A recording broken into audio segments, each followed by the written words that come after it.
এই মুহূর্তে দর্শক বন্ধুগণ আপনারা দেখছেন সবুজবঙ্গ নিউজ। 2026-এর বিধানসভা নির্বাচনকে সামনে রেখেই দেখা যাচ্ছে যে সিপিএম, তারপরে দেখা যাচ্ছে যে আইএসএফ, কংগ্রেস, বিজেপি, তৃণমূল সহ অন্যান্য রাজনৈতিক দলগুলো কোন দল কত আসনে এগিয়ে থাকবে, কিন্তু 26-এর আগে বাম, কংগ্রেস কিংবা আইএসএফ একলা চলো ডাক দেবে না সিপিএম এর সঙ্গে সরাসরি তারা রীতিমতো জোট করবে, এটাই নিয়ে একটা বড় প্রশ্ন। তবে কোন দল কত আসনে এগিয়ে থাকতে পারে, কিন্তু বাংলার মানুষ বলতে চাইছে যে এবার তৃণমূলের পক্ষে রায় দেবে না বিরোধী পক্ষে সিপিএম, বিজেপি। কিন্তু সেই রকম একটা ফ্যাক্টর কিন্তু বাংলাতে প্রভাব সেই রকম, তারা কিন্তু দুর্বল হচ্ছে।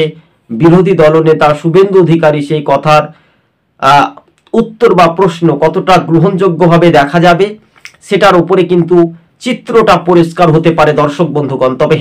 তবে বাস্তবে যে রাজনৈতিক মহলে যে সমীকরণ বা রাজনৈতিক মহলে যে একটা দিক নির্ণয়ের কথা উল্লেখ করে আমরা সেটাই কিন্তু বিষয়টি কিন্তু আপনাদের সঙ্গে আমরা বোঝানোর চেষ্টা করেছি। তবে স্বাভাবিকভাবে যে মানুষের রায় বা জনগণের গর্জন সেটা কিন্তু স্পষ্ট হতে পারে। এবং 294টি বিধানসভা আসনে আজকে যেমন আপনারা জানেন যে একটা রাজনৈতিক যে সমীকরণ সেটা নিয়ে কিন্তু একটা দ্রুত গতিবেগে এগিয়ে যাওয়ার একটা সম্পূর্ণভাবে যে একটা আলাদা চিত্র সেটা কিন্তু দেখা যাচ্ছে। কেননা 294টি আসনের মধ্যে ম্যাজিক ফিগার 148টি পেতে হবে, তবেই তো রাজনৈতিক মহলে একটা সমীকরণের চিত্রগুলো একটা দিক নির্ণয়ের কথা উল্লেখ করে সেই ফুটেজগুলো, সেই সমীকরণগুলো, সেই চিত্রগুলো মিলে যাওয়ার সম্পূর্ণভাবে আলাদা হতে পারে।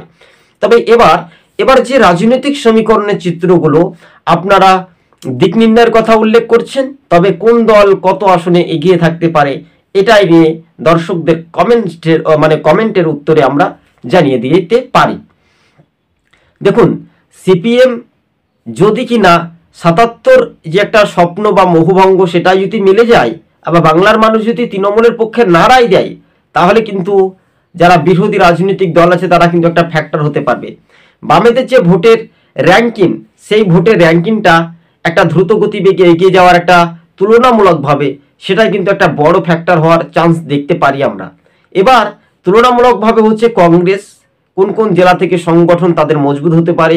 সিপিএম, কংগ্রেস, সিপিএম তারা কিন্তু মালদা, মুর্শিদাবাদ, উত্তর দিনাজপুর, বালুরঘাট, বাঁকুড়া, এছাড়াও 2 পরগনা সংখ্যালঘু আইএসএফ ও সেই ভাঙড়, এছাড়াও এইসব জেলাগুলো উত্তর দিনাজপুর, এছাড়াও আমরা বেশ কয়েকটি জেলা উল্লেখ করতে পারি। কিন্তু বিজেপি তৃণমূলের মধ্যে যে একটা লড়াই হয়েছিল বিগত দিন থেকে, কিন্তু সেটাই আজ থেকে কিন্তু একটা থমকে যেতে পারে। সেই সমীকরণের চিত্রগুলো এটাই বাস্তবে একটা মিলে যাওয়ার সম্পূর্ণভাবে আলাদা, কিন্তু দেখার নির্ণয়ের কথা উল্লেখ করে কিন্তু আমরা সেটাই কিন্তু বোঝানোর চেষ্টা করেছি দর্শক বন্ধুগণ। তবে বাস্তবে যে রাজনৈতিক চিত্রগুলো এবং সেটাই সামাজিক মাধ্যমে সেটা দায়বদ্ধতা, কিন্তু রাজনৈতিক সমীকরণের চিত্রগুলো আগামী দিন কি হতে পারে, কি প্রতিফলন হতে পারে সেটার উপরে কিন্তু একটা নির্ভরশীল অবশ্যই দেখা যেতে পারে।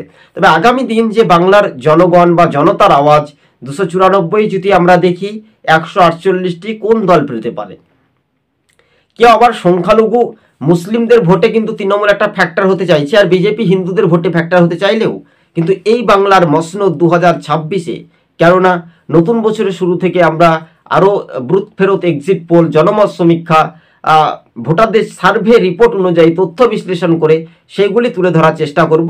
সবুজবঙ্গ নিউজ চ্যানেলটি ভালো লাগলে সাবস্ক্রাইব করে সঙ্গে থাকবেন। ধন্যবাদ দর্শক বন্ধুগণ, আজ ছিল এই পর্যন্ত।